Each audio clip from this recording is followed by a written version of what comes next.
Queridos irmãos, queridas irmãs em Cristo, e também nossos amigos que acompanham as transmissões do Instituto Vida para Todos, sejam todos muito bem-vindos mais uma vez para mais uma transmissão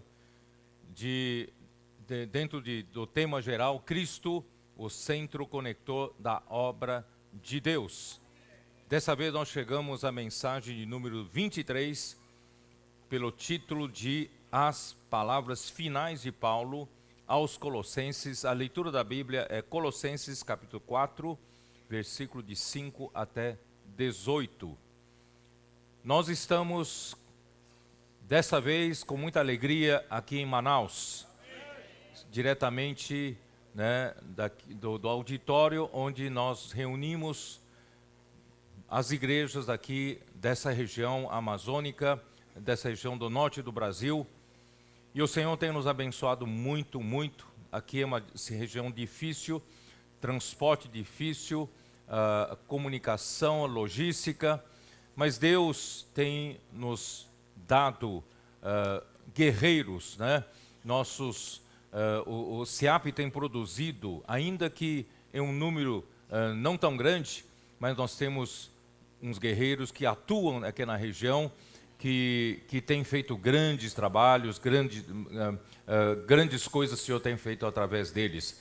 E também nós temos um SEAP de Manaus, e nós queremos dar boas novas para vocês de que nós conseguimos reformar o alojamento feminino, que está em muito boas condições, e nós, graças a Deus, ontem nós conseguimos, através dos cooperadores que vieram aqui, foram sensibilizados. Nós então ontem conseguimos fazer uma oferta para fazer o alojamento também masculino, e não só isso, nós soubemos que a van, né, houve um problema com o motor fundiu e está parada, né, e nós não podemos deixar essa van parada porque tem que trabalhar, né, e nós, graças a Deus, já fizemos ontem uma oferta para cobrir. Mas hoje de manhã eu falei com os irmãos que ainda precisa comprar imediatamente um bloco novo para o motor, para que não fique parada essa van. A van parada é prejuízo para a obra de Deus. Então eu falei para eles que nós já conseguimos recursos também para comprar esse bloco, e vamos fazer com que essa van funcione o mais rapidamente possível, e também o alojamento seja reformado o mais rapidamente possível. Nós teremos condições de alojar 40 homens e 40 mulheres no SEAP. Portanto, irmãos, nós vamos pedir para o Senhor uma meta de 80 SEAPistas dessa vez. Então, cada cooperador que está aqui da região, cada valente de Davi, cada irmão líder aqui da região, vocês são responsáveis para trazer no mínimo 2 SEAPistas cada um, não é isso? E vamos juntar completar esses 80 SEAPistas, né? Porque aqui o território é muito vasto, né? É muito grande, e as comunicações são difíceis, então nós precisamos de muita gente aqui. Por isso, irmãos, eu creio que vai ser uma coisa inédita, né? 80 SEAPistas é uma coisa inédita, ainda mais nessa nova fase, né? E nós estamos trabalhando, graças a Deus, com SEAPistas muito eficientes, e também os comportores estão sendo cada vez mais eficientes, né, para pregar o evangelho do reino e alcançar todo esse território norte do Brasil. Que o Senhor possa abençoar, irmãos, tudo que nós falamos aqui, né? E também, nesta manhã, tivemos uma boa comunhão com, né, os líderes da região, e também, principalmente, com os jovens maduros, que nós chamamos de valente de Davi, né? E nós demos uma palavra de encorajamento, mas como eu disse para eles que não há almoço de graça, né? Eles precisam trabalhar. E não só Irmãos, eu dei 2 tarefas para eles, né? De um lado, né, precisam trabalhar para fomentar ainda mais adolescentes. Mais casas de adolescentes, mais adolescentes em guerra, né? E envolvendo jovens, né? E nossas crianças, kids, né? E para que aqui na região amazônica também nós tenhamos, né, essa tropa, né, que o Senhor está formando em todas as regiões da terra, também aqui, certamente, né, o Senhor, na verdade, o Senhor já formou, né? Nós temos aqui bons, né, elementos aqui de adolescentes que o Senhor já está fazendo milagres na vida deles e através deles. E nós queremos ainda mais, então os valentes da vida têm que trabalhar para isso. E também, né, nós vamos sair daqui que cada líder, cada irmão, cada irmã, cada igreja, vamos sair daqui não de mãos vazias, vamos sair com caixa de livros. Amém? Porque uma maneira de pressionar você a sair, pregar evangelho com livro nas mãos, irmãos, é você leva uma caixa para sua casa. Leva uma caixa de livro na sua casa e coloca num lugar bem visível. Onde a sua mulher não quer que esteja lá, porque atrapalha a limpeza da casa. Isso justamente para incomodar mesmo. Coloque do lado do televisor ou coloca em cima do sofá. Sua mulher fala, tira isso aí. Falou, tá bom, então vamos juntos fazer comportagem, né? Então, essa pressão, irmão, vai fazer vocês trabalharem. E não só cada um, mas as igrejas, né, podiam envolver mais irmãos da imersão, mais irmãos, né, cheios de encargos. Né? Os irmãos talvez até hoje, né, consideravam meio fora desse trabalho todo, tímidos ainda, né, meio que anda à beira, né, de tudo isso que está acontecendo. Vamos introduzi-los. Né? Vamos colocar todos juntos, vamos sair junto com essas pessoas, vamos encorajá-los, não é isso? Né? Certamente há muitos que são mais tímidos, não é isso? Então vamos incluí-los e vamos, né, cada igreja também pode levar várias caixas de livros para ter essa pressão, irmão, para nós trabalharmos, né? Por isso que eu falei para os valentes de Davi, né? Não tem almoço de graça, tem que trabalhar, né?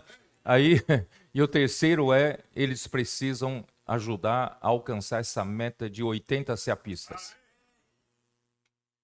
Amém ou não? Vamos trabalhar. Mas eu não vou falar como a mim fala lá no Foz do Iguaçu, né? Vai. Como é que é? Não vou repetir isso. Vamos trabalhar. Amém. Ó Senhor Jesus. Então essa mensagem número 23 é a sequência da mensagem 22, onde fala para nós orarmos pelo que fala, né? Então, nós já falamos muito nesta semana, através das 2 lives, né, de quinta-feira também, de sábado de manhã. No versículo 2 fala, perseverai na oração, vigiando com ações de graça. Eu já falei muito sobre isso, né? Nós estamos envolvidos em uma luta de reinos, não estamos brincando, irmãos, não estamos brincando de igreja, não, nós estamos lutando pelo reino do Senhor aqui na terra. Portanto, irmãos, a nossa luta não é contra sangue e nem carne, mas é luta contra os principados e potestades, né, nos lugares celestiais. Eles são os dominadores desse mundo tenebroso, né? Eles são esse espírito que atua nos filhos da desobediência, quer dizer, eles são muito poderosos. Portanto, irmãos, a nossa força natural, né, não faz páreo para eles. Por isso, precisamos viver, né, perseverando em oração e sempre vigiando, né? E vigiando por quê? Porque nós aguardamos a vinda do Senhor. Nós sabemos que quando terminar essa luta, irmãos, nós vamos ser galardoados para reinar com o Senhor no milênio, nos 1000 anos, né? E também precisamos vigiar, irmãos, para nós não cairmos na cilada do diabo, né? Satanás, o diabo, anda ao nosso derredor, como leão que ruge, buscando presas para devorar, primeiramente que trabalhar na sua mente, colocando dúvida na palavra que o Senhor está falando conosco, que está levando a obra adiante, né? Por isso, né, Paulo fala em seguida em suplicar pelo que fala, né? Porque todos os canhões né, da porta do inferno estão voltados contra a palavra que o Senhor, a palavra profética, e contra quem fala. Por isso que nós precisamos orar, né? Por isso o versículo 3 fala: suplicar ao mesmo tempo também por nós, para que Deus nos abra porta à palavra, a fim de falarmos do mistério de Cristo, pelo qual também estou algemado, para que eu o manifeste como devo fazer. Irmãos, é interessante, esses curtos 3 versículos mostram que Paulo estava algemado, estava preso justamente por causa dessa palavra. Então você vê como o inimigo de Deus, ele sabe trabalhar, né? Ele usa o mundo religioso, ele também usa o mundo secular, e Paulo acabou foi limitado, restringido, não podia mais viajar, estava ali preso justamente, né, por causa dos ataques de Satanás. Aí no versículo 24 fala, para que eu o manifeste o mistério de Cristo. O mistério de Cristo, já falei ontem, não é isso? Que Deus quer encabeçar todas as coisas, né, em Cristo. E como ele vai encabeçar todas as coisas em Cristo? É através de encabeçar a igreja. Então Deus hoje está enchendo você de Cristo, né, para que Cristo possa encabeçar você. Ele quer preencher cada vazio do nosso ser, até que nós sejamos cheios de Cristo, cheios do amor de Deus, até a plenitude, né, de Deus. Então esse é o mistério, né, que Paulo estava pregando, mistério de Cristo que Paulo estava pregando como evangelho, né, para alcançar a vontade de Deus, o que Deus quer fazer. Aí termina essa era. Por isso nós estamos lutando para isso. Só que o inimigo de Deus também sabe. Então ele quer destruir, ele quer danificar, ele quer confundir a cabeça, né, nossa. Mas graças a Deus, irmãos, e Paulo fala, como eu devo fazer? Quer dizer, ele foi encarregado para fazer. Então é por aí que eu queria começar, só complementando, né, a mensagem 22, irmãos, que Paulo fala, assim como devo fazer. Paulo tinha um dever de falar. Só que no meio, né, a cabeça, o ser humano, ele tem um conceito diferente para o orador, né? Principalmente, Paulo estava trabalhando na região, né, o Império Romano, né, era um império que está sobre a cultura grega. E a cultura grega, ela é feita de muita filosofia grega. E como funcionava a filosofia grega? É que surgiam filósofos e cada um tinha uma linha de pensamento, e esses filósofos percorriam as grandes cidades gregas, onde tinham uma praça, né, que se chama de Ágora, e ali então, nessa praça, tinha um lugar para fazer oratória, e ali ele apresentava sua linha de pensamento filosófico, né? E nesse mesmo lugar poderia vir outro filósofo e apresentar sua linha de pensamento. Quer dizer, os gregos estavam acostumados com vários oradores, cada um apresentando a sua filosofia, e você tem a opção de qual filosofia você gostar, e você pode optar por uma linha de pensamento filosófico. Então, eles tinham essa cabeça natural, e também os judeus tinham a cabeça dos judeus, né? E eles queriam impor, né? Os que vinham de Jerusalém queriam impor aos crentes gentios de que tem que praticar também o quê? Tem que praticar a lei de Moisés, também tem que praticar a circuncisão. Então, vinha essa mistura e concorrência de palavras. E no conceito humano, por causa desse pano de fundo, Paulo então passa a ser, né, uma opção de orador na igreja, né? Então, como que a igreja também pudesse, como o público grego, pudesse optar, eu sou mais favorável a esse pensamento, eu sou mais favorável a aquele pensamento, então como que nós pudéssemos optar. Então Paulo quis mostrar em todas as suas epístolas, irmãos, que que a igreja não tem essa opção. A opção é de Deus. É Deus quem escolhe, é Deus quem designa. Nem Paulo tinha essa opção. Nem Paulo se candidatou para isso. Ele não se optou para ser, né, aquele que fala por Deus. Ele não. Então é Deus quem faz a opção. Irmãos, na igreja é diferente. Nós estamos, irmãos, em outro plano. Nós estamos no plano celestial. A igreja é o corpo de Cristo. E no corpo de Cristo, irmãos, quando você crê em Jesus, você sabia que no momento em que você crê, imediatamente o Espírito Santo batiza você, sabia disso? O Espírito Santo batiza você para dentro do corpo de Cristo e você se torna um membro do corpo de Cristo. É diferente de uma instituição religiosa. É diferente de uma organização humana. Não é o homem que organiza, não é o homem que vai lutando para disputar cargo e subir na vida eclesiástica. Não é assim. Né? A igreja é o corpo de Cristo. E no corpo de Cristo, irmãos, nós somos admitidos, batizados pelo Espírito Santo. Tanto é que logo depois você obedece à palavra de Deus, você faz o batismo pelas águas. É uma confirmação daquilo que o Espírito já fez com você, colocando você no corpo de Cristo. Então, nós somos membro do corpo de Cristo.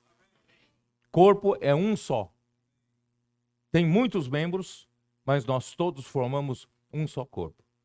Por isso que, né, eu li na live, né, 1 Coríntios 12, vamos ler de novo. 1 Coríntios 12,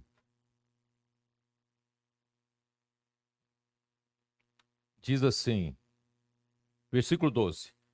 Porque assim como o corpo é um e tem muitos membros, e todos os membros, sendo muitos, constituem um só corpo, assim também com respeito a Cristo. Então, essa última palavra aqui mostra aquilo que nós falamos ontem à noite. Todo o trabalho de Deus, irmãos, é nos preencher com Cristo. Né? Nos preencher com o rio da graça. E o rio da graça visa nos preencher com tudo que Deus é, todas as suas riquezas, né?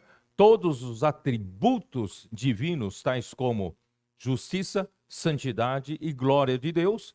Também nos enche com a própria vida de Deus, a natureza santa de Deus. E Deus também quer nos preencher com o próprio Cristo, com as virtudes humanas de Cristo. Né? E no fim, irmãos, Deus quer nos preencher com Cristo, e Cristo traz a essência de Deus. E qual é a essência de Deus? Deus é luz e Deus é amor. Por isso, irmãos, ele não pode misturar as impurezas com o amor. Por isso que primeiramente é luz, a luz revela tudo que é as trevas, tudo que, não é isso? Tudo que expõe é luz. Então, primeiramente, traz a luz, e por isso que Deus quer separar a luz das trevas, né? E depois, ele nos enche do amor. E no final, o que Deus quer fazer é o amor. Portanto, irmãos, e o resultado final é que a igreja, embora seja formada por nós, os diferentes membros, mas quando nós somos preenchidos, cada vazio nosso, por Cristo, e esse corpo também se torna o próprio Cristo. Você é Cristo, eu vou ser preenchido com Cristo, então não haverá nem grego, nem judeu, né? Cristo será tudo em todos. Esse é o trabalho final de Deus. Aí versículo 13 confirma aquilo que eu falei agora, pois em um só Espírito todos nós fomos batizados em um corpo. Quando você creu em Jesus, o Espírito Santo te batizou em um só corpo, quer judeus, quer gregos, quer escravos, quer livres, e a todos nós foi dado beber de um só Espírito. Porque também o corpo não é um só membro, mas muitos. Não é um só membro. Como que todos os membros que quisessem disputar um só membro. Não. Nós somos diferentes. Deus nos colocou, né, cada um numa função diferente. Tá certo? Então não disputem. Todo mundo quer disputar uma coisa só, não. Porque o corpo é formado por muitos membros. Por isso ele fala assim, se disser o pé, porque não sou mão, não sou do corpo, nem por isso deixa de ser do corpo. Quer dizer, a mão às vezes fala, eu gostaria de ser, como é que é o pé, né? O pé gostaria de ser, eu gostaria de ser mão. Eu não queria ser pé, né? Mas não quer dizer que não é mais do corpo, não. Deus colocou ele como pé, ele vai funcionar como pé. Então, ele tem que falar assim como Paulo fala, como devo fazer? Eu devo cumprir o meu papel, né? Aí depois, se o ouvido disser, porque não sou olho, não sou do corpo, nem por isso deixa de eu ser. Quer dizer, às vezes o ouvido não quer ser ouvido, o ouvido quer ser olho, né? Irmãos, vamos ficar contentes onde o Senhor nos colocar. Ele sabe o que melhor faz, não é isso? Né? E se ouvido disser, onde eu estou, hein? Versículo 17. Se todo o corpo fosse olho, onde estaria ouvido? E se todo fosse ouvido, onde estaria olfato? Né? Então, irmãos, mas Deus dispôs os membros, colocando cada um deles no corpo, como lhe aprouve. Quer dizer, é Deus quem coloca cada um no lugar certo. Não é segundo a sua opção, mas segundo a opção de Deus. Então, Paulo não foi colocado para ser aquele que fala por Deus, irmão, por ele mesmo. Ele não disputou lugar, né, conseguiu subir na vida, na igreja, né, e alcançou a ser a boca de Deus. Não, Deus o colocou assim. Vocês entenderam? Então, né, infelizmente, por causa, né, porque como quem fala, parece que tem um lugar de destaque na igreja, e muitos ambiciosos ou muitos insatisfeitos, têm alguma insatisfação no coração e querem disputar um lugar de destaque e começam a disputar com Paulo, né? E não é assim no corpo de Cristo. Cada um de nós, irmão, cumpra o seu papel, né? O que Paulo estava fazendo, ele estava apenas sendo fiel ao seu papel. Paulo não disputou para isso, ele não queria isso, Deus o colocou nesse lugar. Você vai perguntar para mim onde posso provar isso. Por exemplo, dá uma olhada em Gálatas 1. Gálatas, o livro de Gálatas. Senhor Jesus. Gálatas 1, Paulo fala assim, Paulo, apóstolo, não da parte de homens, nem por intermédio de homem algum, mas por Jesus Cristo e por Deus Pai, que o ressuscitou dentre os mortos. Quer dizer, ele é apóstolo porque Deus quis, Deus o escolheu, né? Não é da parte de homens, não é por intermédio de homem algum, quer dizer, ele não galgou posição porque alguém ajudou ele. Não, mas é por Jesus Cristo e por Deus Pai, né? Então não é essa questão de opção, nem uma questão de galgar posições. É Deus quem coloca, certo? E também Paulo explica, né, versículo 10, capítulo 1 ainda, né, de Gálatas. Porventura, procuro eu agora o favor dos homens, né? Ou o de Deus? Ou procuro agradar a homens? Se agradasse ainda a homens, não seria servo de Cristo. Então, até um membro colocado no lugar certo, irmão, nós estamos servindo, somos servo de Cristo, servindo no lugar onde o Senhor me colocou. Se eu fui colocado como ouvido, eu vou ser fiel na minha função de ouvido. Se o Senhor me colocou na função de um pé, eu vou ser fiel na minha função de pé. Eu não vou ficar, o pé não vai ficar falando, não, eu queria ser mão, né? Não tem, seria essa bobagem, não é isso? No seu corpo acontecesse isso, né? Então, irmãos, aqui, por isso que ele fala assim, Paulo disse assim, eu não procuro favor dos homens. Sabe quem procura a favor dos homens? É através da politicagem subir na vida. Mas isso não acontece na igreja, irmãos. A igreja é o corpo de Cristo. É Cristo quem manda, né?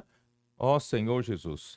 Versículo 11. Faço-vos, porém, saber, irmãos, o evangelho por mim anunciado não é segundo o homem, porque eu não o recebi, não o aprendi de homem algum, mas mediante a revelação de Jesus Cristo. Quer dizer, Paulo não se tornou aquele que fala por Deus porque ele fez uma teologia elevada, né? É porque ele recebeu, né, um ensinamento, né, aos pés de grande mestre, aí ele se tornou superdotado em conhecimento bíblico, aí ele foi escolhido para falar por Deus. Não, não é isso, né? O evangelho, né, pregado por Paulo, irmãos, vem da revelação de Jesus Cristo.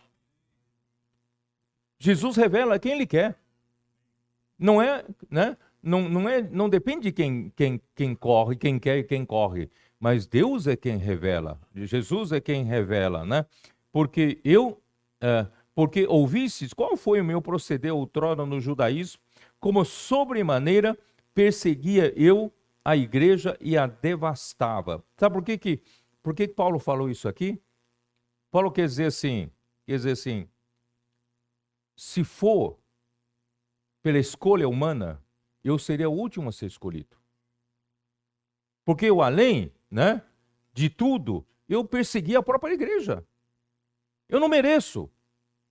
Não mereço o Senhor ter me chamado, ter me designado e, né, me chamado para ser apóstolo. Eu não mereço. Eu persegui a igreja de Deus. Vocês entenderam? Então, irmãos, quando o homem se julga, né, insuficiente para falar por Deus, irmãos, pode ser que o Senhor um dia chame essa pessoa. Quer dizer, quanto mais uma pessoa se julga capaz de falar por Deus, porque ele tem conhecimento bíblico, ele tem eloquência, né, ele tem popularidade, irmão, Deus não escolhe. Você já percebeu isso? Deus, o caminho de Deus não é nosso caminho. Os pensamentos de Deus não são os nossos pensamentos, né? Ó Senhor Jesus. Aí então, no fim, irmãos, 2 Timóteo 1, como Paulo fala. 2 Timóteo 1.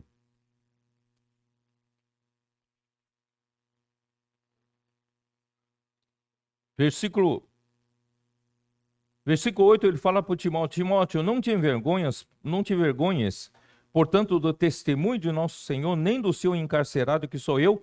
Pelo contrário, participe comigo dos sofrimentos a favor do Evangelho segundo o poder de Deus. Irmão, quem é escolhido para falar a palavra de Deus, ele sofre.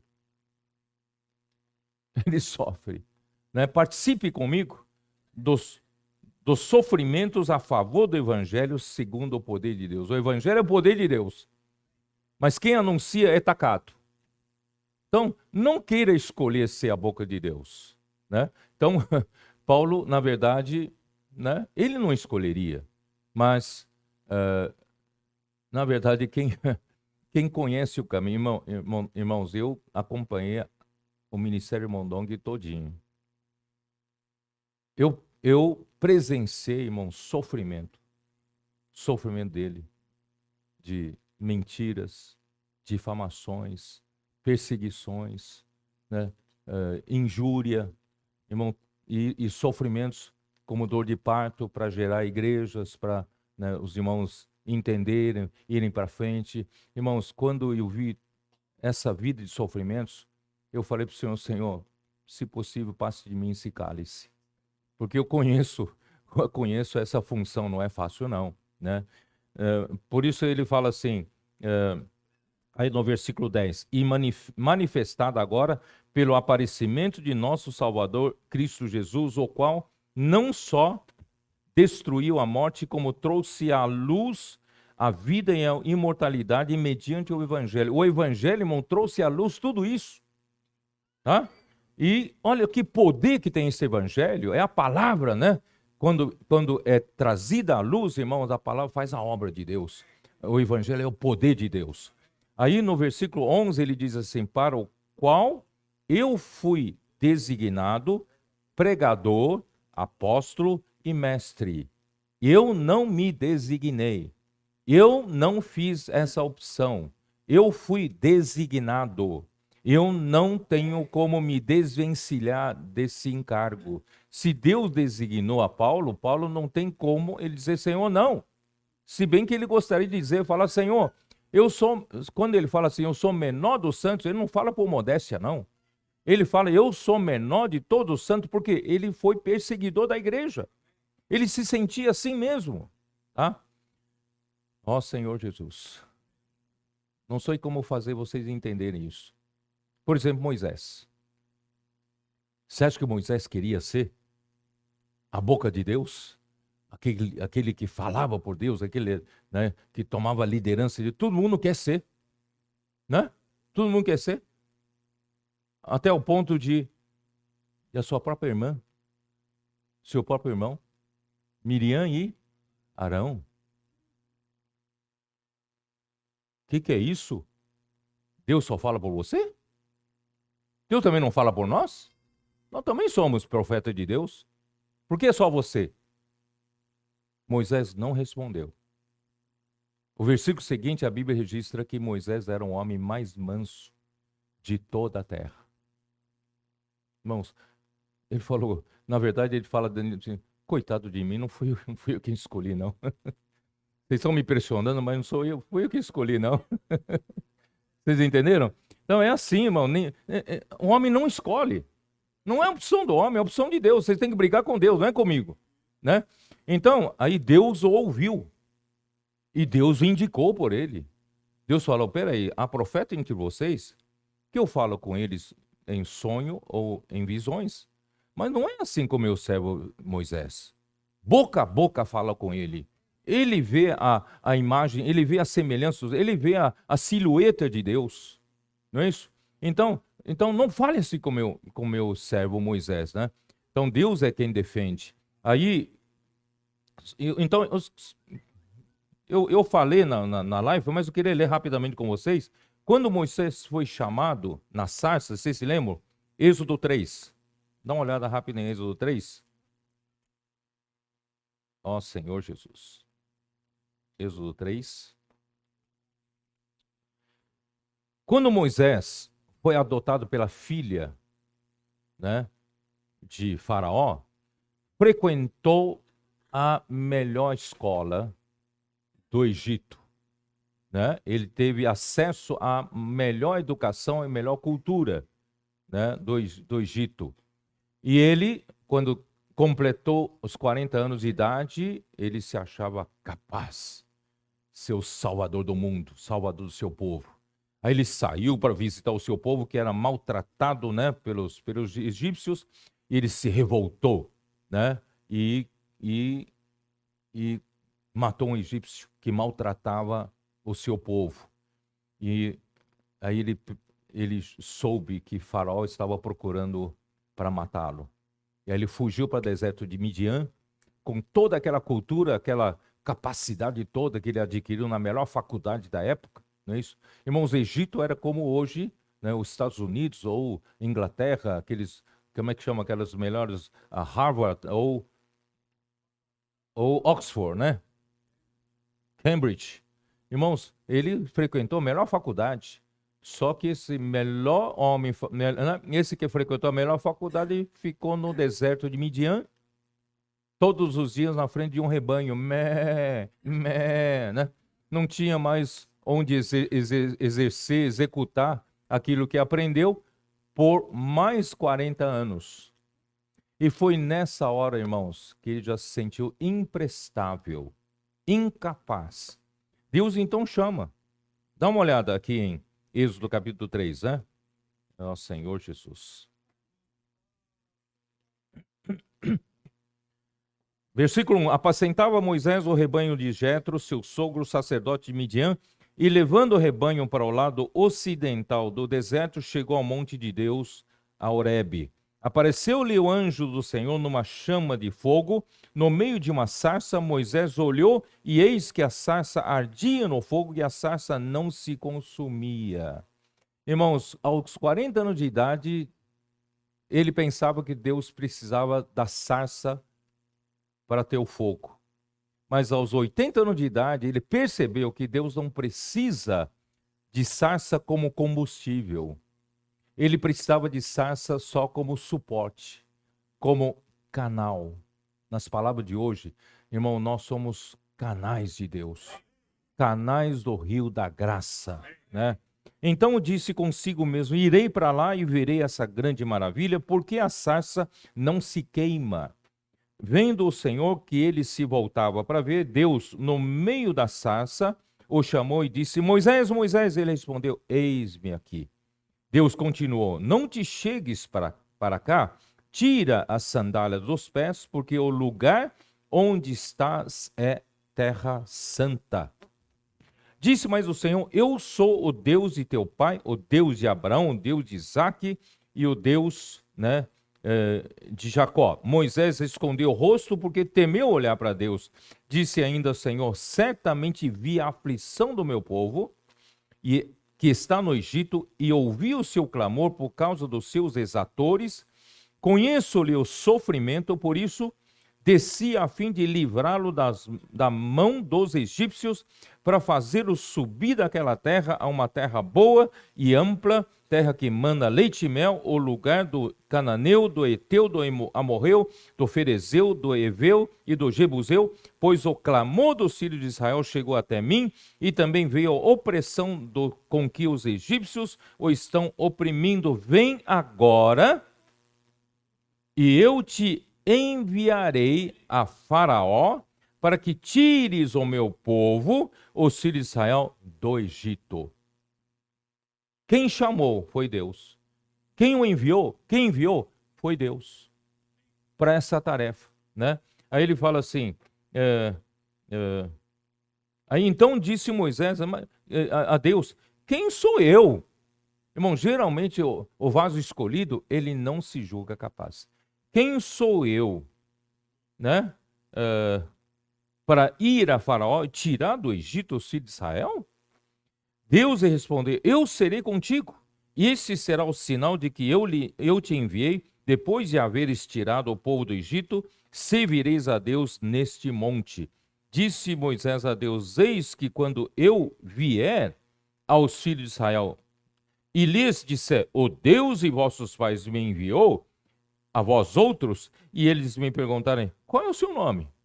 Que lhes direi: que Deus é esse? Qual é o nome de Deus que enviou você? Quem é você? Você entendeu? Então, assim, aí ele falou assim: disse a Moisés: eu sou o que sou. Disse mais: assim dirás aos filhos de Israel: eu sou, me enviou a vós outros. Irmão, Deus pela primeira vez revela ao homem o seu nome. Ele revelou a Moisés que Deus precisava enviá-lo, porque Moisés forçou a Deus dizer, se o povo perguntar que Deus, né, qual o nome desse Deus que enviou vocês a nós, né, que direis? Então ele revelou o nome de Deus a Moisés. Disse Deus ainda mais a Moisés: assim dirás aos filhos de Israel: o Senhor, o Deus de vossos pais, o Deus de Abraão, o Deus de Isaque, o Deus de Jacó, me enviou a vós outros. Ele foi o enviado de Deus, né? Este é o meu nome eternamente, e assim serei lembrado de geração em geração. Esse é o nome que foi revelado a Moisés, né? Vai a junta, não vou ter tempo de ler tudo isso, né? Aí, irmãos, o que acontece? Acontece que Moisés se julga incapaz, totalmente incapaz. Aí no capítulo 4, Êxodo, olha só o versículo 10. Então disse Moisés ao Senhor: ah, Senhor, eu nunca fui eloquente, nem outrora, na verdade outrora ele foi, né? Nem outrora, nem depois que falaste a teu servo, porque eu sou pesado de boca e pesado de língua. Não envia a mim, não, eu não sirvo para isso. Né? Respondeu-lhe o Senhor: quem fez a boca do homem? Ou quem faz o mudo, ou o surdo, ou o que vê, ou o cego? Não sou eu, o Senhor? Vai, pois, agora. Ele ficou até meio indignado, né? Meio bravo, né? Vai, pois, agora, eu serei com a tua boca, e te ensinarei o que has de falar. Irmãos, é Deus quem põe na boca de quem ele envia o que falar. Ele, porém, respondeu: Ah, Senhor, envia aquele que has de enviar, menos a mim. Eu sou mais incapaz, eu o último da fila, não é isso? Ele, porém, então se acendeu a ira do Senhor. O Senhor ficou bravo, né?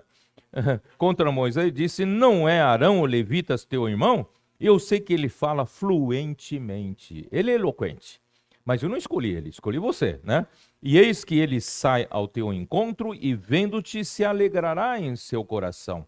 Tu, pois, lhe falarás, olha, presta atenção, tu, pois, lhe falarás e lhe porás na boca as palavras.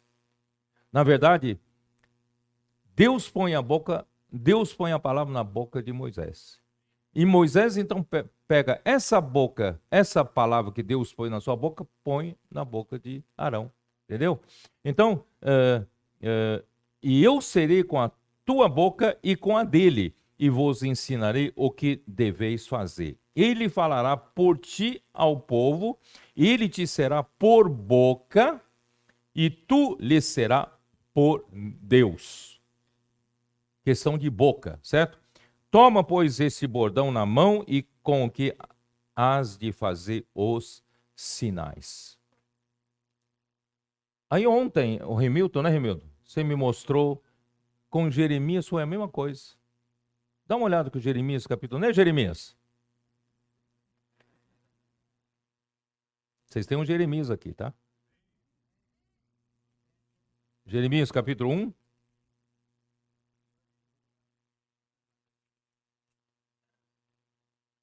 Né, versículo 4 diz assim: A mim me veio, pois a palavra do Senhor dizendo: Antes que eu te formasse no ventre materno, eu te conheci, e antes que saísses da madre, te consagrei e te constituí profeta às nações. Jeremias foi consagrada por Deus para ser profeta às nações. Então lhe disse eu: Ah, Senhor Deus, é igual a Moisés, né? Ah, Senhor Deus, eis que não sei falar, porque não passo de uma criança, né?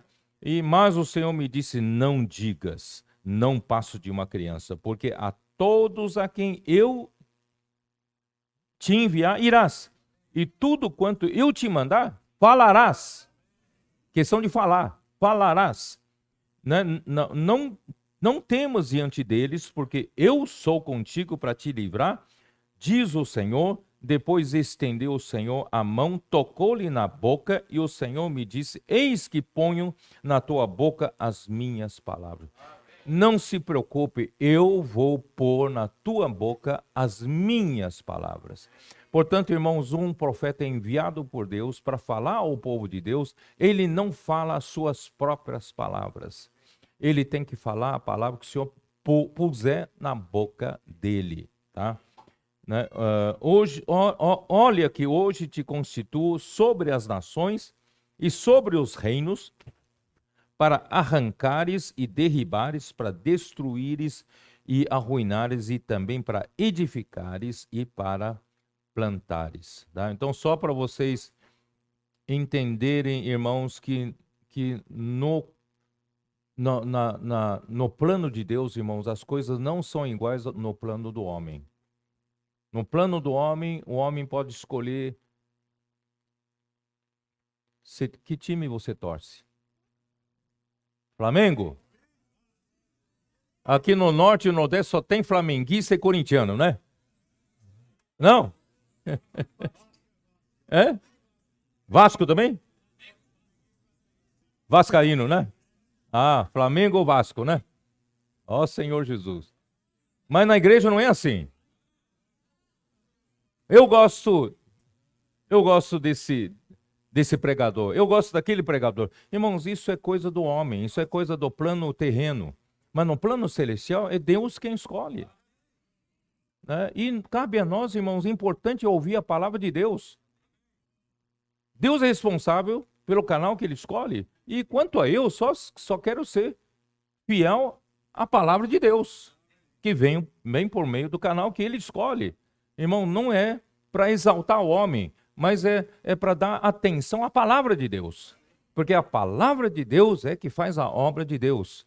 Só que, irmãos, aqui na terra todo mundo quer entrar em evidência, né? Por isso que Paulo fala lá em Filipenses 1, vocês se lembram? Filipenses 1, Paulo fala assim, versículo 14, e a maioria dos irmãos estimulados no Senhor por minhas algemas, ousam falar com mais desassombro a palavra de Deus. Quer dizer, vê que Paulo, mesmo sob tanta pressão, sofrimentos, perseguição, até prisão, né? Muitos então são estimulados a falar ousadamente, com desassombro, né? Não tem medo de falar, porque Paulo não tem medo, e eu também não quero ter medo de falar, né? E aí no versículo 15, alguns efetivamente proclamam a Cristo por inveja e porfia. Alguns têm inveja e começam a disputar ou falar por Deus por inveja e por porfia. Outros, porém, o fazem de boa vontade. Estes, por amor, sabendo que eu estou incumbido da defesa do evangelho, aqueles, contudo, pregam a Cristo por discórdia. Não concordo com isso. Eu tenho a minha interpretação. Irmãos, quem fala por Deus, ele não fala a sua própria interpretação, ele fala o que Deus quer falar. Só que o homem quer discordar, por isso que em 1 Timóteo capítulo 1, versículo 3, 4, 5, né? E quem ensina diferentemente, irmão, só produz discussões do que edificação do corpo de Cristo, do que a economia de Deus na fé, né? Então, esses pregam a Cristo por discórdia, insinceramente, não tem sinceridade, julgando suscitar mais tribulação às minhas cadeias. Eu já estou preso, já estou sofrendo, né, algemas, cadeias, e eles querem me dar mais sofrimentos. Mas, todavia, que importa? Uma vez que Cristo, de qualquer modo, está sendo pregado, Paulo está realmente, né, ele está fora disso. Ele né, ele está liberto dessas coisas. Por isso ele fala assim, também com isto me regozijo, sim, sempre me regozijarei, né? Porque estou certo de que isto mesmo pela vossa súplica, olha a importância da súplica, oração pelo quem fala, né? E pela provisão do Espírito de Jesus Cristo, me redundará em libertação. Segundo a minha ardente expectativa e esperança de que em nada serei envergonhado, antes com toda ousadia, como sempre, também agora, será Cristo engrandecido no meu corpo, quer pela vida, quer pela morte. Porquanto para mim o viver é Cristo e o morrer é lucro. Entretanto, se eu viver na carne traz fruto para o meu trabalho, já não sei o que hei de escolher. Não sei se os irmãos entendem. Porque ele, enquanto está sendo fiel ao Senhor, como um membro que o Senhor colocou para falar por Deus, irmão, sofre toda sorte de concorrência, de mentiras, de críticas, né, de perseguições. Irmãos, ele partir para o Senhor é muito melhor. Vocês entendem o que ele quer dizer? Se eu partir para o Senhor, mas é descanso, né? Mas ele fala, mas se o meu trabalho traz fruto para vocês, né? Aí já não sei o que escolher. Aí versículo 23, ora, de um lado e de outro, estou constrangido, tendo o desejo de partir, está com Cristo, o que é incomparavelmente melhor. Vocês acham que eu tenho ambição para, né, como se Paulo dissesse para ele, vocês acham que eu tenho ambição de falar por Deus e que todo mundo quer ser, né? Eu não tenho essa ambição. Para mim, partir para o Senhor é incomparavelmente melhor, né? Mas ele fala assim, mas por vossa causa é mais necessário permanecer na carne. E convencido disto, estou certo de que ficarei e permanecerei com todos vós para o vosso progresso e gozo da fé. Ó Senhor Jesus. Eu só quis ler isso aqui, um pouco disso, então, para vocês entenderem o espírito da coisa. Bom, realmente, quem está no lugar onde Deus escolheu, ele não faz por ambição. Ele não faz para buscar glória de homens. Ele não faz para buscar popularidade. né? Ele não quer ser um grande pregador aqui na terra, famoso. Então não está nem aí. Ele quer só ser fiel ao Senhor. Desempenhar bem o papel que Deus lhe entregou. Então, assim como, irmãos, nós todos, cada um, desempenha o papel com fidelidade, onde o Senhor nos colocar, né? Na verdade, irmãos, não é a boca, né, do corpo, é coletiva. Origina-se por Paulo, por aquele que recebe a revelação. Por isso, irmão, quem fala por Deus tem que ser inspirado pelo Espírito Santo e tem que ter a revelação de Deus. Então, a boca começa com isso. Só que, graças a Deus, irmãos, nós temos homens fiéis e idôneos, como Paulo escreveu para Timóteo, né? Que transmite fielmente o que Paulo falava. Então, eles são a extensão dessa boca. Então, a boca não é só Paulo naquela época. São vários outros que transmitem, né, fielmente, né, o que Deus fala por meio de Paulo. Então, vocês aqui na região amazônica têm irmãos fiéis que fazem parte da extensão da boca. Tem vários outros que profetizam, são profetas. E esses profetas, irmãos, são para ecoar aquilo que Deus fala, né, por meio do apóstolo Paulo. Não é isso? Então, irmãos, é isso que eu queria fazer vocês entenderem. Então, nós temos no corpo membros que são boca, membros que são nariz, membros que são mãos, são pés, irmão, cada um cumpre a sua função. Né? Então, ó Senhor Jesus, ninguém está aqui pela opção própria, é a opção de Deus. É Deus quem optou, Deus quem escolheu, né? Vamos honrar, cada um está no lugar certo. Ó Senhor Jesus. Eu tenho que entrar na mensagem de hoje, tá? Então vamos lá para Colossenses. Colossenses, vamos lá. Colossenses capítulo 4, versículo 5. Eu vou dizer para vocês, hoje pretendo terminar o livro de Colossenses. Você vai dizer, opa, é mensagem 23. Né? Falta uma ainda para completar o alimento diário, 24. Bom, eu vou mostrar hoje para vocês que o livro de Filemon é uma extensão do livro de Colossenses. Então, a mensagem 24 vai ser sobre Filemon. Tá? Então, já estou adiantando para vocês, tá? Então, vamos lá. Hoje vai ser a última de Colossenses, se der tempo de terminar, tá? Então, vamos lá. Versículo 5. Portai-vos com sabedoria para com os de fora. Aproveitai as oportunidades. A vossa palavra seja sempre agradável, temperada com sal, para saberdes como deveis responder a cada um. Irmãos, no nosso relacionamento com os de fora, nós devemos conduzir com muita sabedoria e aproveitando as oportunidades, aproveitando cada oportunidade. Irmão, na verdade, vocês já estão fazendo isso. A colportagem não é para isso? Vocês fazerem imersão na palavra e saindo para as ruas, vocês não estão tendo contato com os de fora? E vocês não estão aproveitando todas as oportunidades? Se possível, algum de vocês, é bom continuar mandando, viu, Ronido? Continuar mandando para o PAC, né? Para serem aperfeiçoados, né? Irmão, lá no PAC, você é aperfeiçoado para não escolher a pessoa com quem você deve orar. Toda pessoa que você encontrar pela frente, o Espírito indicar, você ora. Aproveite todas as oportunidades. Nós somos muito, sabe, a mente natural seleciona muito. Esse aqui não está com cara que vai aceitar, não. Aquele ali, sim, aquele ali acho que vai aceitar. É justamente o contrário.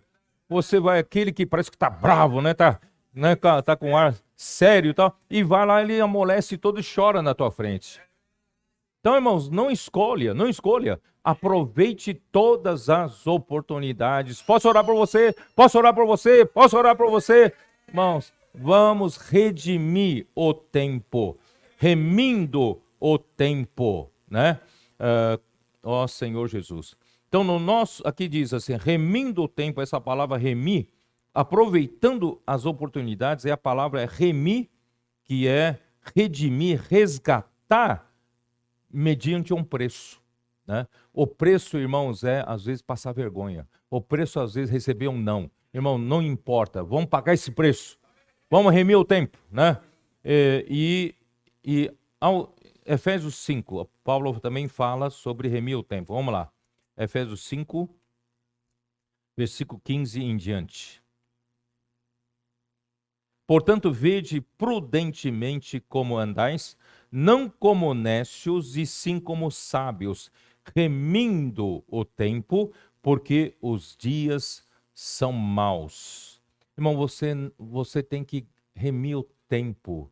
Deus fez você encontrar essa pessoa que está aí na tua frente. Se você tiver medo de abordá-lo, pode ser que você nunca mais tenha oportunidade de abordá-lo.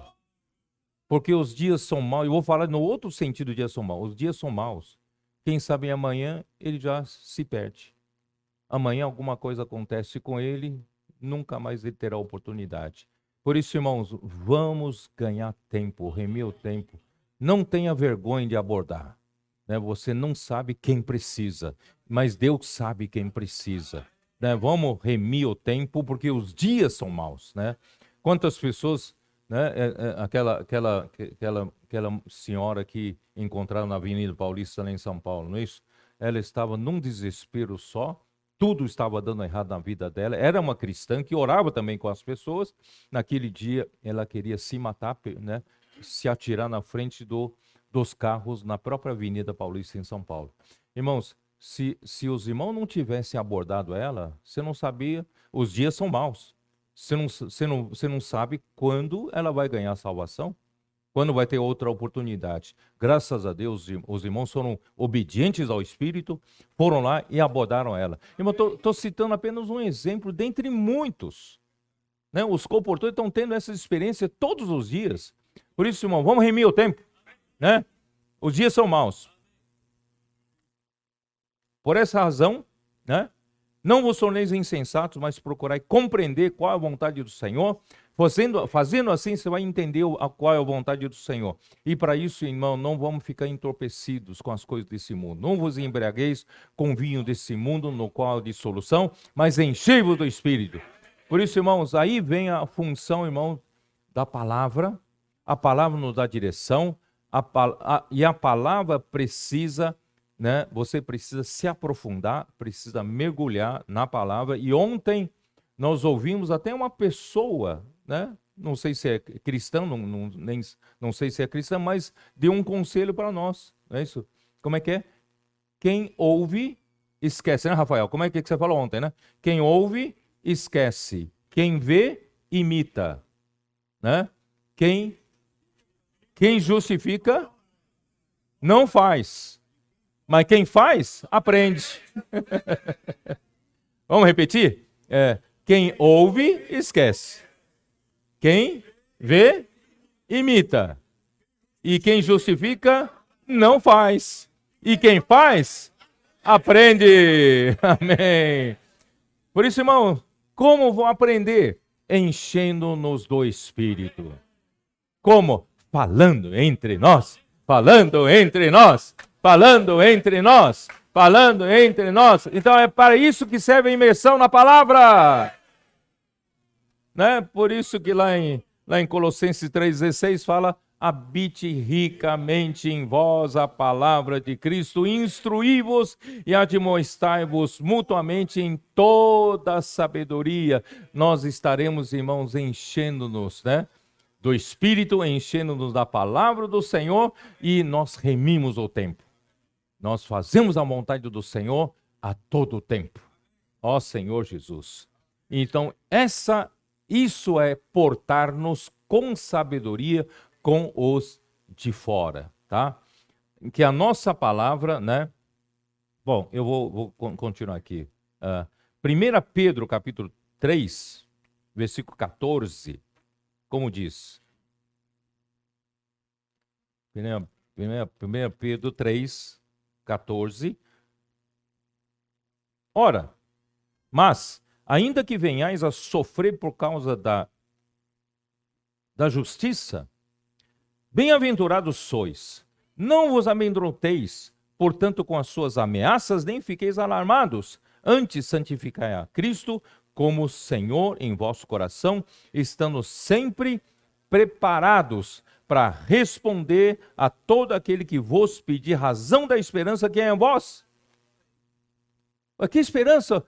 Vocês são diferentes. Vocês são alegres.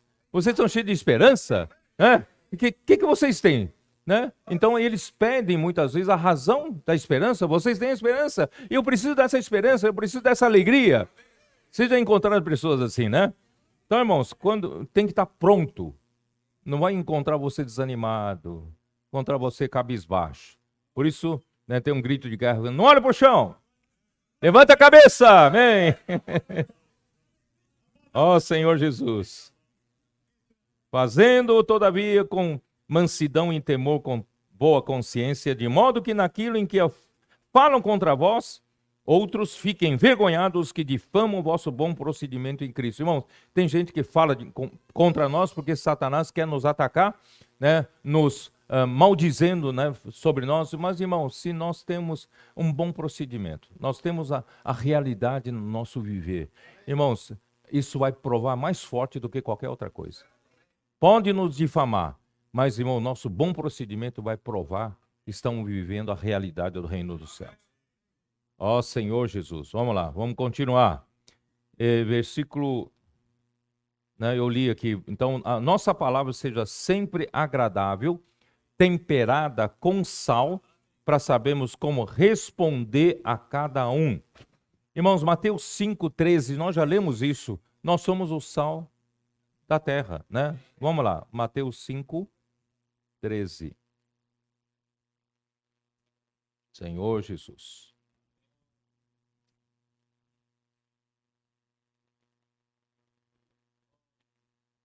Vós sois o sal da terra. Ora, se o sal vier a ser insípido, como lhe restaurar o sabor? Para nada mais presta, senão para, lançado fora, ser pisado pelos homens. Irmãos, olha quanta misericórdia de Deus. Né? Quantos de nós, irmão, vivemos tantos anos na vida da igreja como um sal que já perdeu o sabor? Nós não conseguimos nem dar sabor para a nossa própria vida.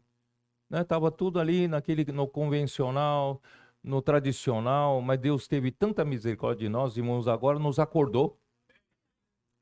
Né? Ele restaurou o sal, restaurou o nosso sabor, irmãos. Quando nós agora, com a imersão na palavra, vamos para as ruas, irmão, quantas pessoas no mundo não têm mais vontade de viver? Porque essa vida não lhe faz mais sentido. Porque não tem graça, não tem alegria, não é isso? Não vê mais por que viver. Né? Eu vou ler as frases de uma influencer. Vocês já viram, estava no WhatsApp aqui entre nós, né? Sabe o que ela falou assim? Ela falou, acabei de ser abordada na rua por uma moça. Ela passou por mim e falou, eu posso fazer uma oração por você? Falei, claro. E agora entrei no carro, estava pensando sobre isso. Como as boas intenções fazem a diferença, né? Ela falou assim, tem sempre alguém disposto a colorir nossos dias. Isso me fez muito bem. Irmãos, ela encontrou alguém que orou por ela e coloriu a vida dela. Em outras palavras, a vida dela estava preto e branco, não tinha mais cores. Não fazia mais sentido, embora seja uma influencer, influencia tanta gente, tantos seguidores, mas ela mesma não tinha mais sabor, a vida não tinha mais sabor. Mas alguém fez uma oração e coloriu a vida dela. Então vamos sair para colorir a vida das pessoas? Dar sabor, não é isso? Ó Senhor Jesus. Então, o mundo usurpado por Satanás está totalmente sem sabor. E no corre-corre de todos os dias, as pessoas estão aflitas e exaustas, como em Mateus 9, o Senhor Jesus encontrou as multidões, né? Então, não tem... As pessoas, irmãos, muitas delas estão sem nenhum estímulo para viver, né? Nós somos o sal que pode mudar a vida das pessoas. Por que privar as pessoas dessa esperança, né? Vamos ser o sal. Vamos lá salgar a vida das pessoas, temperar a vida das pessoas. Por isso, irmãos, o sal não pode perder a sua função de dar sabor, né? Vamos dar sabor à vida das pessoas. E os comportores têm a experiência de como a palavra profética, a palavra que o Senhor lhes dá, na imersão de cada dia, atende à necessidade exata das pessoas. É ou não é? Quantas pessoas provaram isso? Eu já estou na vida da igreja há tanto tempo. Eu sei fazer orações bonitas, né? E eu sei dar conselhos para os casais. Eu sei aconselhar os jovens. Sei fazer tanta coisa. Quando chega na rua, né? Posso orar por você? Sim. Qual a minha necessidade? Problema no casamento. Aí você então pega do seu arquivo casamento. Você sabe fazer isso na igreja. Você faz uma oração bonita pelo casamento da pessoa. E você vê que não tem resultado. Parece que não funciona. E você, então, precisa do quê? Preciso ter um problema na família. E você quer dar conselhos familiares, como você sempre faz na vida da igreja. E você percebe que na rua não funciona. Então, de repente, você tem a experiência que vou ser fiel à palavra que eu fiz a imersão. Eu vou fazer uma oração. Irmão, faça uma oração curta. Não precisa fazer aquela oração religiosa, sabe, espiritual, né? Mostrando todo o conhecimento bíblico, fala de Gênesis, Apocalipse, né? Não precisa, irmão, não precisa fazer isso. Faça uma oração curta e objetiva. Não é isso? O que nós, né? O Senhor dê o quê? Preenche essa vida com amor, que procede de uma palavra, que procede de um coração puro, de uma boa consciência e de fé sem fingimento. Você vai pensar, essa pessoa não tem nem pé nem cabeça. O que essa pessoa vai entender? Essa pessoa vai dizer, puxa, era exatamente o que eu precisava. Não é assim que funciona? Cria, irmãos, cria. O Senhor tem a palavra certa. Não é você. O Senhor tem, né? Então vamos ser bem objetivos, bem curtos, né?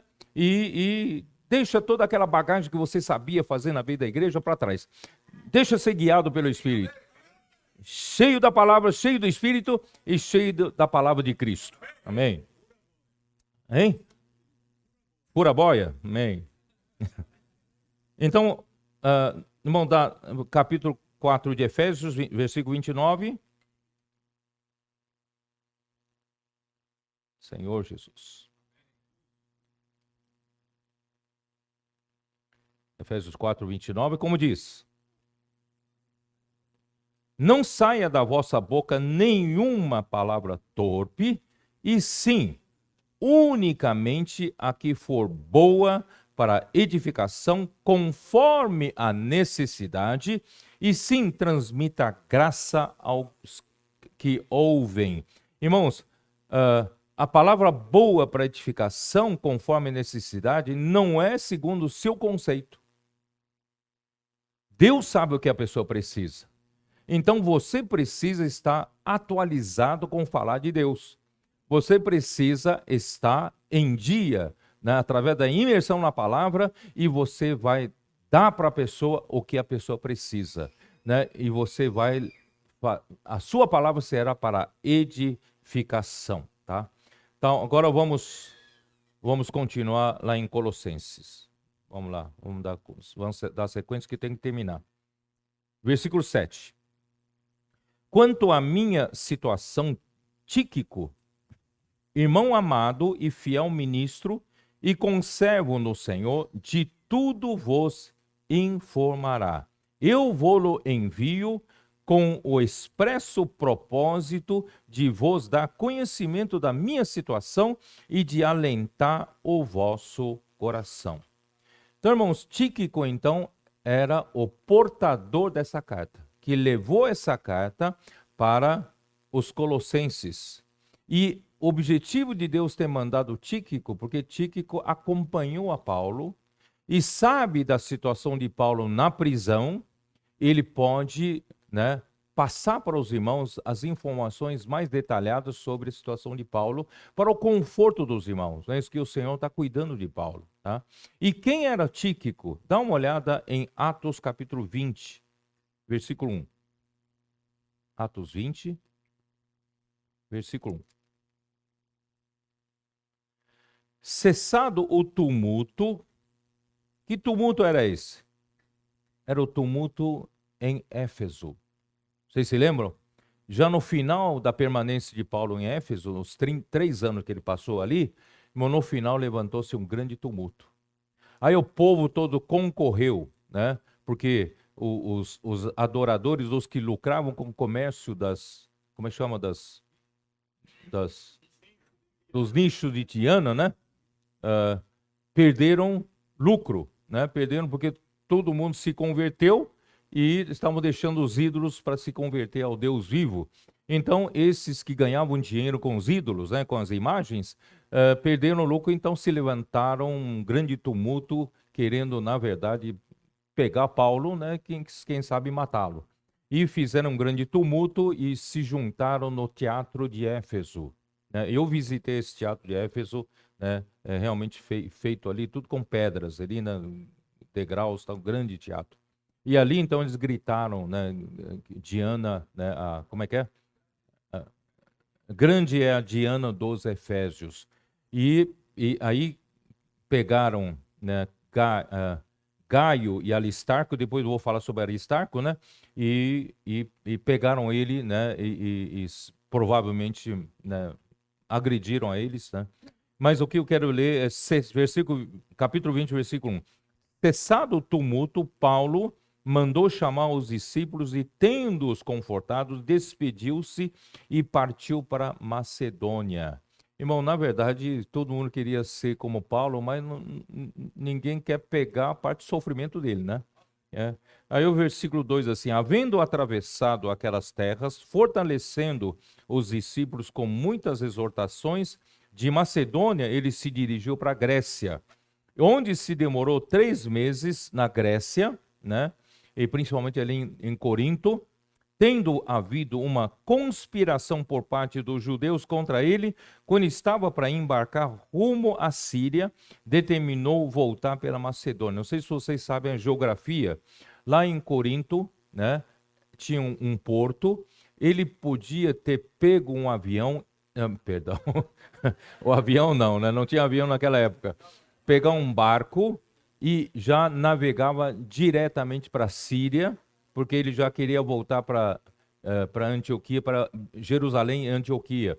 Então já podia voltar pelo mar, mas os judeus armaram uma cilada, uma conspiração. Quando ele embarcasse, eles iriam matá-lo, ou iriam prendê-lo e matá-lo.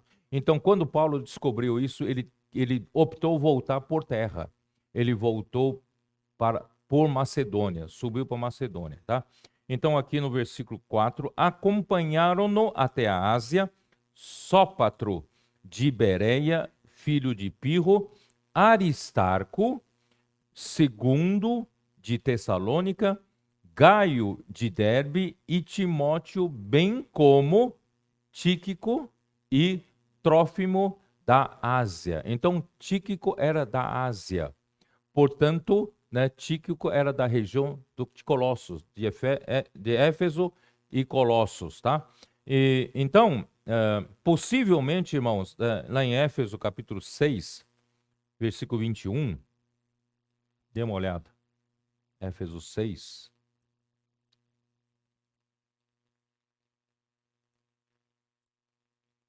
Senhor Jesus. Éfeso 6, 21, 22. E para que saibais também a meu respeito e o que faço, de tudo vos informará Tíquico, o irmão amado e fiel ministro do Senhor, foi para isso que eu vou-lo enviei, para que saibais a nosso respeito e ele console o vosso coração. Quer dizer, ele também levou a carta aos Efésios, ele também levou a carta aos Colossenses, tá? Então, possivelmente Tíquico, né? Era o portador da carta de Paulo aos Efésios, com o intuito de ele relatar fielmente o que se passa com o apóstolo na prisão. Por isso, ele o chama de amado irmão e fiel ministro do Senhor. Eu vou explicar um pouquinho, irmãos, essa maneira de Paulo tratar, né? Mas Tíquico, irmão, foi também quem levou a carta aos Colossenses. Paulo, na carta, não deu muitas informações sobre a sua própria situação, mas sabia que Tíquico o faria de maneira completa e detalhada. Tíquico foi mandado justamente para dar essa informação, né? Irmãos, é muito bonito ver isso. É muito saudável, irmãos, ver a relação orgânica entre a igreja e o apóstolo e a preocupação mútua, tanto na igreja em Éfeso como a igreja em Colossos, né? Essa preocupação de Paulo informar, mandar alguém para informar que ele está bem.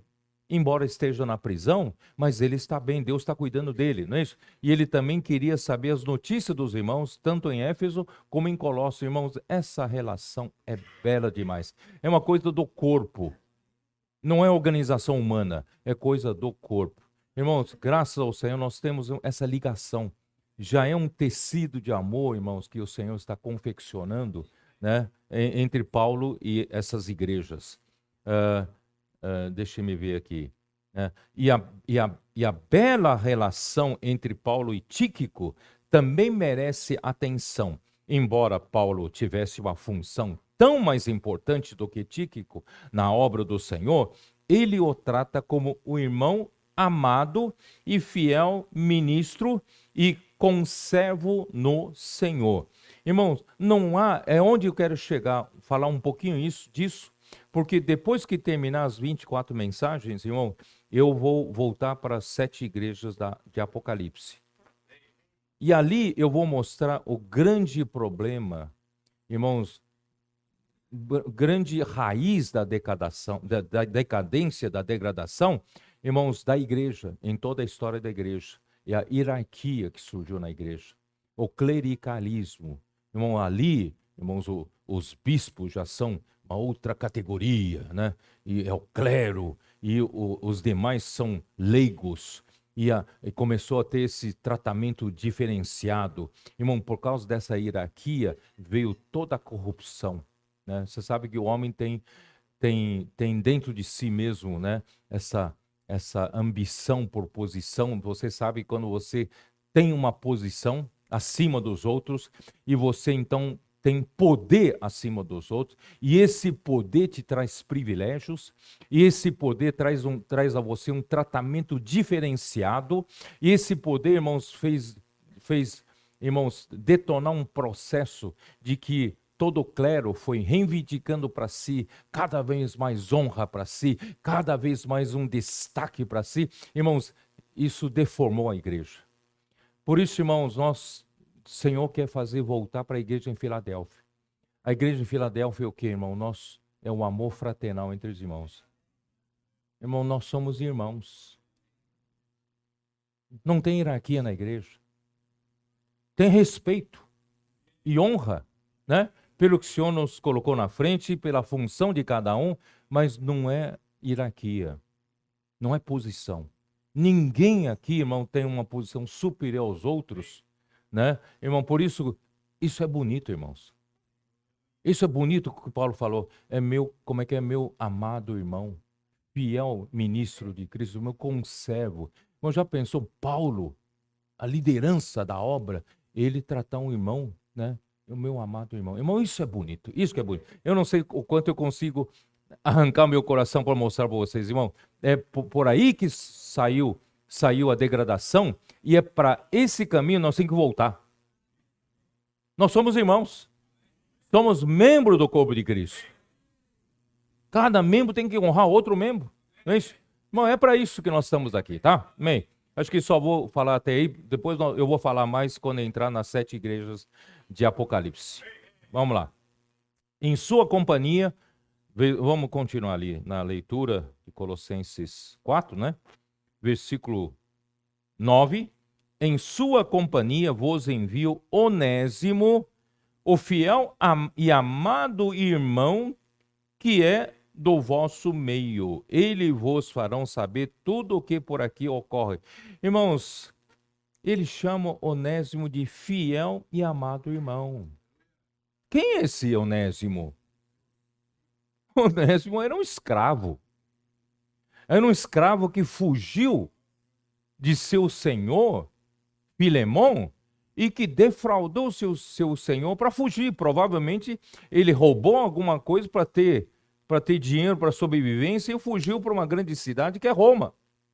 Né? Então, de repente, esse escravo sem vergonha, vou falar assim, né? Esse que fraudou, né, o seu senhor e fugiu para lá e encontra Paulo. E Paulo não perde as oportunidades, né? Paulo, remindo o tempo, né, pregou o evangelho para esse escravo, ele se converteu. E não só isso, irmão, ele se tornou cooperador de Paulo. Se tornou uma pessoa útil, né? Irmãos, é isso que é bonito na igreja. Paulo chama um escravo, um que defraudou o seu senhor, né? Depois ele chama ele de o quê? De fiel e amado irmão. O fiel e amado irmão. Irmão, no século 2, 3 já não chamaria. Século 2, 3 já os bispos estão lá em cima, né? Aí depois, mais para frente, surgem os arcebispos. Depois surgem os cardeais. Aí surge o Papa, não é isso? Irmãos, a hierarquia cada vez mais destacada. Mas no tempo de Paulo não era assim. Meu amado, fiel irmão. Irmãos, vocês entendem? Nós precisamos voltar para esse espírito. Eu estou lutando para voltar para esse espírito, né? Ó Senhor Jesus. Que mais? Ele vos farão saber tudo o que por aqui ocorre. Então, ele mandou Tíquico e na companhia de Tíquico mandou Onésimo.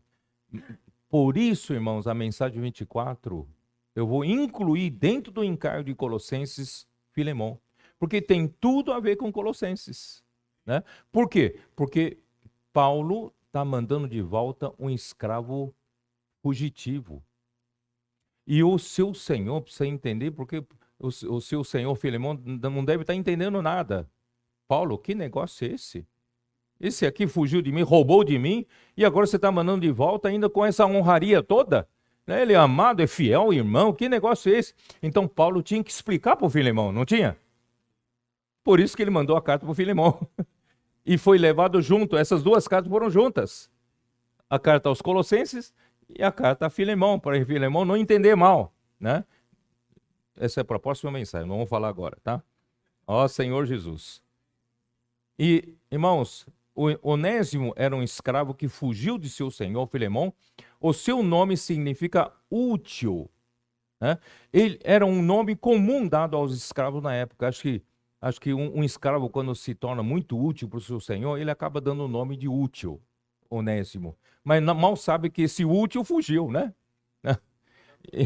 Hein? Né? Pela carta de Paulo ao seu senhor Filemão, dá a entender que ele, além de ter fugido, causou prejuízo ao seu senhor, provavelmente tenha furtado algum bem valioso ou alguma soma em dinheiro para poder, né, sobreviver. Escravo na época do Império Romano, irmãos, era propriedade do seu senhor. É propriedade. Como você compra um caminhão, você compra um carro, compra, né, uma máquina, é sua propriedade. Você tem direito de fazer o que quiser. Se quiser comprar um carro e trombar, jogar num precipício, joga. Né? Se você compra um escravo e não gostou dele, quiser matar, pode matar, porque é sua propriedade. Assim era escravo naquele tempo. Tá? O escravo, né, os seus senhores tinham o direito de vida e de morte sobre os escravos. Eram considerados meras ferramentas de trabalho.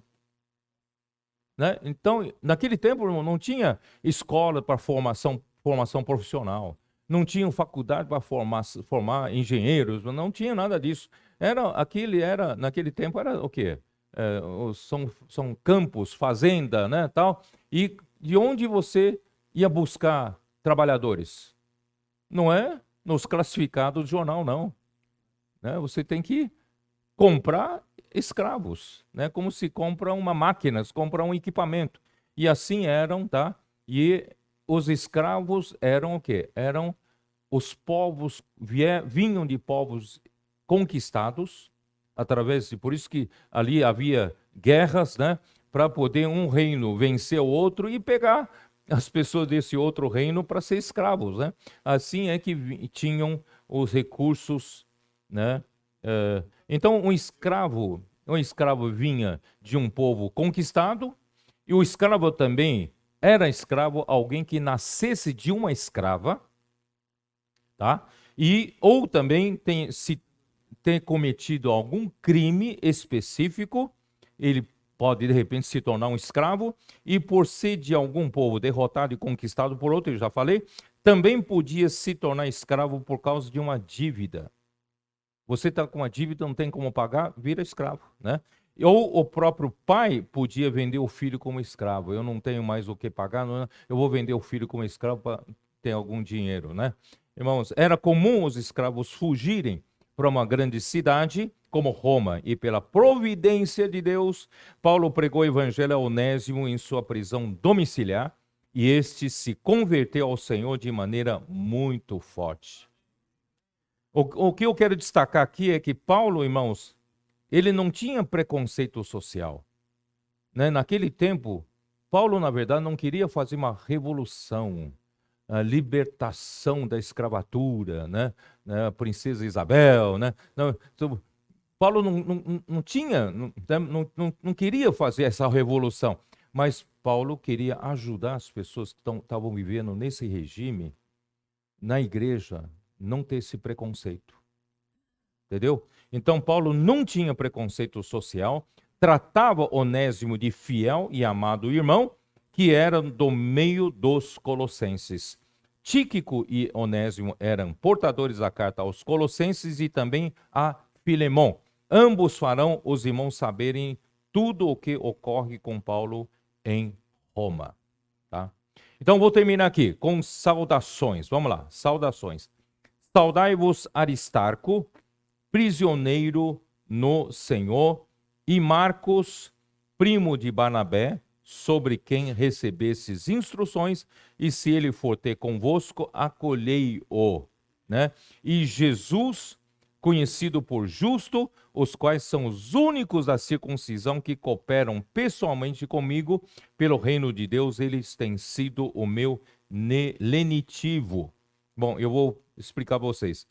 Aristarco era um macedônio de Tessalônica, ele participou daquele tumulto em Éfeso, né? Isso está em Atos 19, 29, eu li para vocês leram lá. Por isso era conhecido dos irmãos de Colossos, porque eles estavam em Éfeso. Tá? Juntamente com Tíquico, ele acompanhou Paulo na comitiva para a Grécia, também já li isso, Atos 24, e foi até a Ásia. Ele navegou no mesmo navio que com Paulo até Roma. Isso está em Atos 27, versículo 2. Então, Aristarco era o companheiro de Paulo, ainda era o companheiro de Paulo na prisão. Ele estava lá na prisão juntamente com Paulo, né? E Marcos, quem era o Marcos? Quem sabe quem era o Marcos? É aquele João Marcos. Vocês se lembram do João Marcos? Primo de Barnabé, que se acovardou na primeira viagem, né? Quando chegou na Panfilha, voltou para casa. Esse aí não é para mim, não. Esse sofrimento todo aqui não é para mim, não. Voltou para Saias da Mãe, né? Que é a irmã de Barnabé, a Maria, não é isso? Irmãos, mas Paulo até discutiu com Barnabé na segunda viagem. Barnabé queria levar de novo esse jovem, acho que o jovem deve ter se arrependido, pelo amor de Deus, me leva de novo, né? Aí Paulo falou, de jeito nenhum, né? Esse que nos abandonou, tá, eu vou levar, só vai dar problema para nós, né? Mas, irmãos, no final disso, Marcos se tornou tão útil, Por isso, irmão, nunca despreza ninguém. Irmão, nós temos aqui entre nós aqui aqueles adolescentes que você não dava nada. Nossos jovens aqui, né, hoje são valentes de Davi. Quem sabe passou por uma fase que, né? Não, caverna de Adulão são os mais adultos, né? Não eram, né, nós tínhamos, não eram todo bonitinho, né? Quem é todo bonitinho, né? Desde a juventude, adolescente, né? Quanto de nós éramos rebeldes, quanto de nós éramos desinteressados nas coisas do Senhor? E o Senhor teve tanta misericórdia de nós, irmãos, e hoje estamos sendo úteis na mão do Senhor. Por isso, irmãos, esse Marcos, ele escreveu o Evangelho de Marcos ouvindo o relato de Pedro.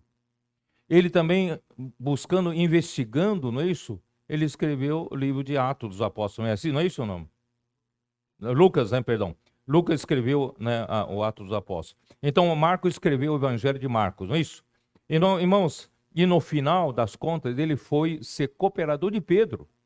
Então, como não podemos, né, menosprezar, desprezar ninguém que teve algum passado problemático, né? E olha aqui, eu vou ler o que eu escrevi aqui, tá? Porém, Marcos agora faz parte da equipe missionária de Paulo, isso 12 anos depois de seu abandono em Panfilha. Isso já aconteceu 12 anos depois. E 5 anos depois dessa carta aqui aos Colossenses, em 2 Timóteo 4:11, Paulo fala para o Timóteo da importância do Marcos para o ministério de Paulo. Dá uma olhada, 2 Timóteo 4:11. Senhor Jesus. 2 Timóteo 4:11. Isso, é isso, né? Deixa eu ver onde eu estou aqui. Eu estou no lugar errado. Vamos lá. Somente Lucas está comigo, né? Lucas, toma contigo Marcos e traze-o, porque me é útil para o ministério. Aquele que era inútil agora se tornou útil, né? Que nem o Onésimo, né? Ó Senhor Jesus. Então, um grande exemplo de como nunca desistir de ninguém. Ainda que em algum momento tenha causado alguma decepção, todos podem ser aperfeiçoados e se tornarem úteis para o ministério. E quem era aquele Jesus? Jesus, o justo, né? Ele era um judeu convertido que cooperava com Paulo no Evangelho. Jesus não era um nome incomum na época, porque Jesus era uma forma hebraica, né, uma forma do nome hebraico Josué. Josué e Jesus. Então ele faz parte dos da circuncisão que cooperam com Paulo pessoalmente pelo reino de Deus, os quais têm sido um consolo para Paulo. Paulo não era o único judeu da circuncisão que estava lutando pelo evangelho. Ele tinha alguns outros convertidos, não é isso? Também estavam cooperando com ele. E você sabe, quando ele ia na terra dos gentios, né, nas suas 3 primeiras viagens, muitas vezes ele hospedava na casa dos da circuncisão convertidos. Sabia disso? Ele era hospedado ali. Então, formou uma base de ajuda para Paulo poder fazer essas viagens, tá? Então, Jesus, o justo, era um desses que cooperava com ele. E vamos continuar. E Epáfras, cadê o Epáfras? Versículo 12. Saúda-vos, Epáfras, que é dentre vós, servo de Cristo Jesus, o qual se esforça sobremaneira continuamente por vós nas orações, para que vos conserveis perfeitos e plenamente convictos em toda a vontade de Deus. E dele dou testemunho de que muito se preocupa por vós, pelos de Laodiceia e pelos de Hierápolis. Irmãos, Hierápolis, e esse Epáfras já tenho mencionado, provavelmente quando Paulo, em Atos capítulo 19, né, Paulo ficou 2 anos na escola de Tirano, ministrando a palavra, né? Provavelmente Epáfras foi um que foi aperfeiçoado e se tornou obreiro e levantou a igreja em Colossos, levantou a igreja em Laodiceia e a igreja em Hierápolis. E Paulo então o chama de servo de Jesus Cristo, e ele tem se empenhado em orações pelos colossenses e pelos de Laodiceia e Herápolis, para que se conservem perfeitos e plenamente convictos em toda a vontade de Deus, né? Então, irmãos, dispensa comentário, já falei sobre isso. E Lucas, quem é Lucas? Irmão, Lucas era um médico amado que cuidava de Paulo. Você pode ver em 2 Timóteo 4:11.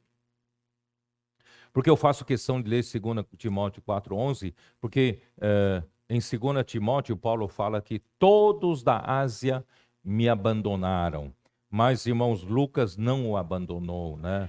Lucas era um fiel, né, médico, 4:11, vamos lá. Somente Lucas está comigo. Somente Lucas está comigo.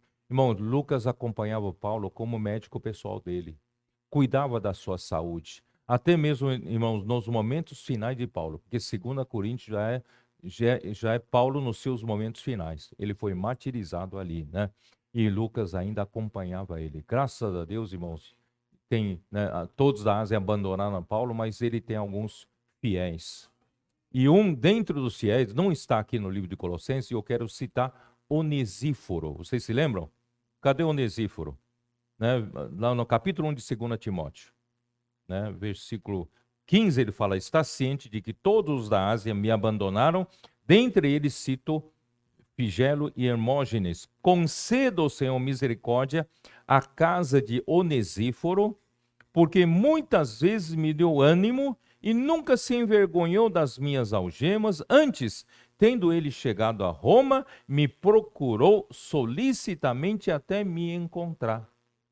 Você sabe o que é alguém?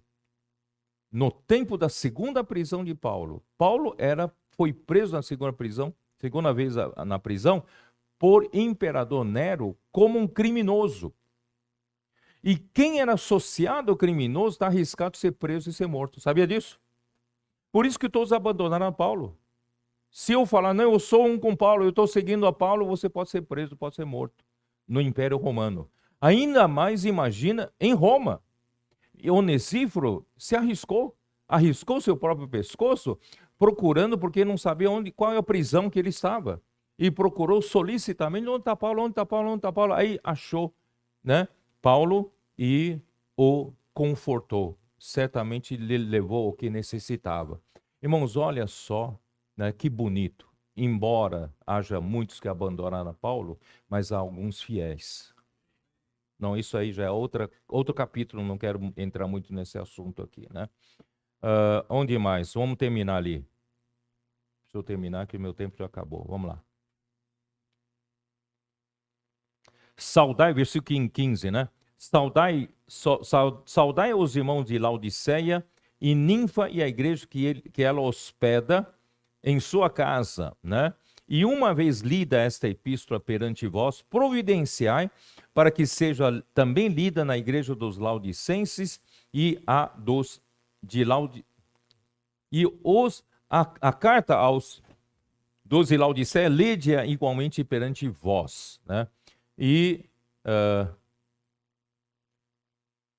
também dizei a Arquipo: atenta para o ministério que recebeste no Senhor para o cumprires. Irmãos, isso quer dizer o quê? Quer dizer, vou terminar de ler. A saudação é de próprio punho, Paulo, lembrai-vos das minhas algemas, a graça seja convosco.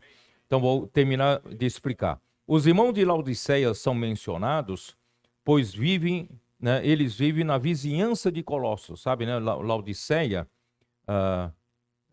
nós visitamos, alguns de nós, né, nós fomos visitar ali a Laodiceia, né, César, você foi comigo? Acho que você também foi, né? Então, Laodiceia fica acima, né, ao norte de Colossos. É isso, né? E Herápolis fica mais ao norte e também mais elevado. E Herápolis era uma cidade de águas termais. Então, os romanos construíram, né, como é que fala? Um resort lá. Construíram um resort né, de águas termais. Então, quem queria tomar banho, tal, então lá tinha todo. Hoje ainda tem ruínas ali de pedras, tudo. Então, os ricos, né, os mais privilegiados, tomavam água lá, porque lá saía água quente. Era um lugar de águas termais. E essa água quente que saía de Herápolis corria abaixo para Laodiceia. Então, a água quente que sai de Herápolis, quando chega a Laodiceia, já chega morna. Por isso que para a igreja em Laodiceia, né, ali na carta à igreja de Laodiceia, em Apocalipse 3, fala que não és nem quente, nem frio, né? Vocês são mornos. Estou a ponto de vomitar-te da minha boca. Essa água chega morna, né? Então, por isso que é nessa região, e aí Colossos fica mais ao sul, tá? Então, é mais ou menos essa geografia da região. Então, a carta, né? A carta de Paulo para os Colossenses era a palavra de Deus para dar direção à igreja, contendo alimento espiritual e instruções para serem seguidos.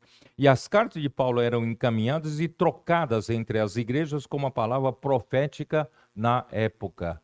Imagina a dificuldade de a pessoa receber a palavra profética.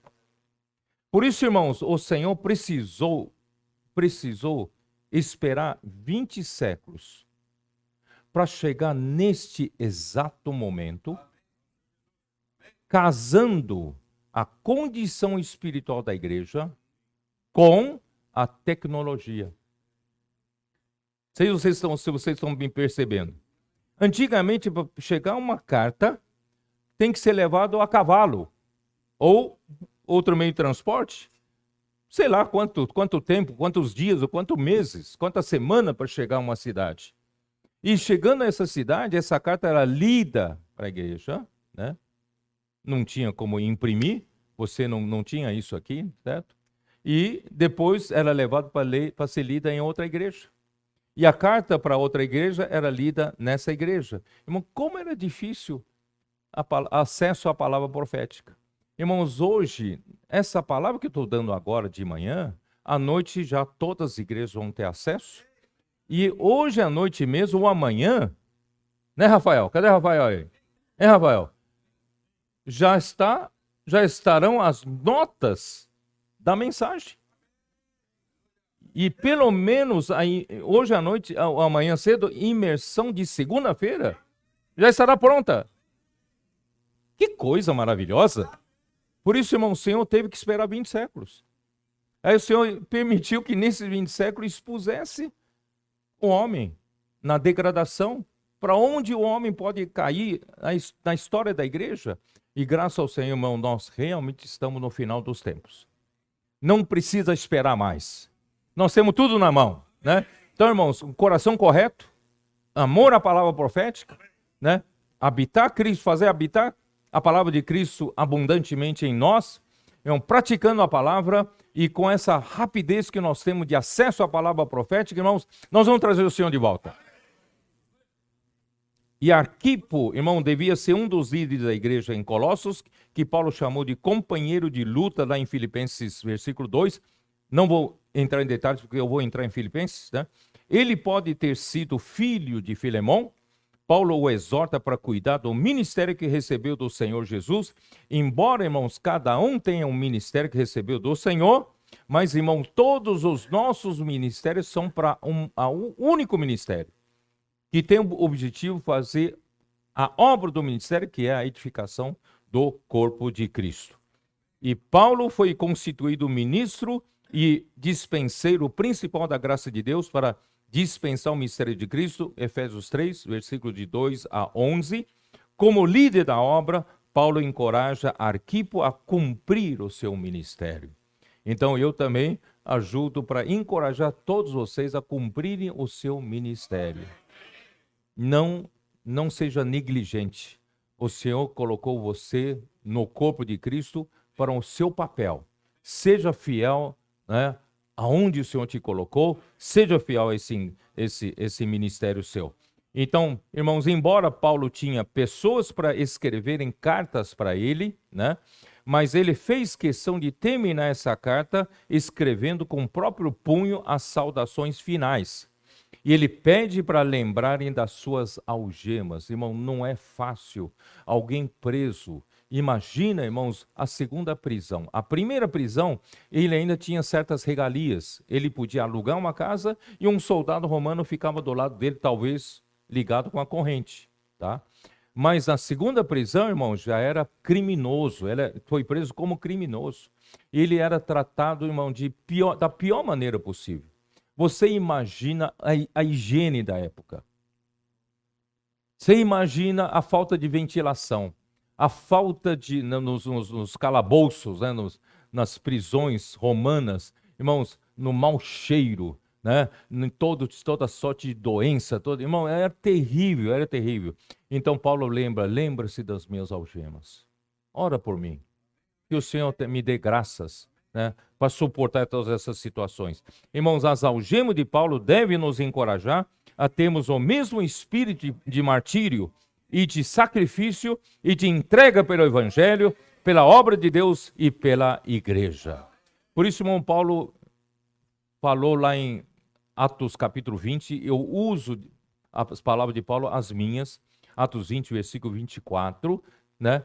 Ele diz assim: porém, em nada considero a minha vida preciosa para mim mesmo, contanto que complete a minha carreira e o ministério que recebi do Senhor Jesus para testemunhar o evangelho da graça de Deus.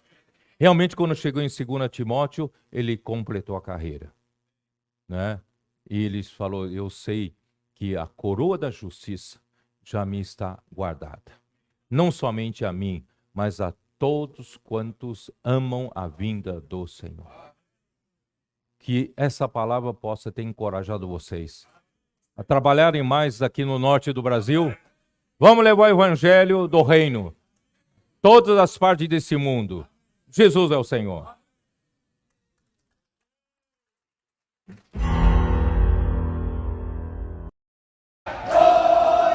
Quarta-feira, os jovens se preparando para comportar.